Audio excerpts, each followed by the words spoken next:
भंडारा जिल्ह्यातील साकोली तालुक्यातील साकोली पोलीस स्टेशनचे गस्ती पथकातील वाहनाने मुंडीपार सडक येथील निखिल लांडगे नामक व्यक्तीला पोलीस वाहन मागे घेत असताना लांडगे नामक व्यक्तीला धडक दिल्याने गंभीर जखमी झाला आहे। गावकऱ्यांच्या मदतीने पोलीस वाहनाखालील दबलेल्या दुचाकी वाहन व सायकलला बाहेर काढण्यात आले।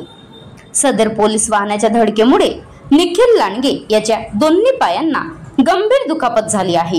सदर जखमीला तात्काळ भंडारा येथील सामान्य रुग्णालयात दाखल करण्यात आले, तर गाडी चालक पोलीस सिपाई खंडाईत यांच्या विरोधात लाखनी पोलीस स्टेशन येथे गुन्ह्याची नोंद करण्यात आली आहे। Maharashtra live news reporter Madan कमाने, राज्य प्रतिनिधी भंडारा। आता गाडीवर मोबाईल नंबर नाही तर इमर्जन्सी QR कोड वापरा, जे तुम्हाला अडचणीच्या वेळी साथ देईल। बनवा व्हिडिओ, पाठवा व्हिडिओ, आम्ही तुमच्या न्याय हक्कासाठी लढा देऊ। ताज्या बातम्या व घडामोडींसाठी पाहत राहा फक्त महाराष्ट्र लाईव्ह न्यूज।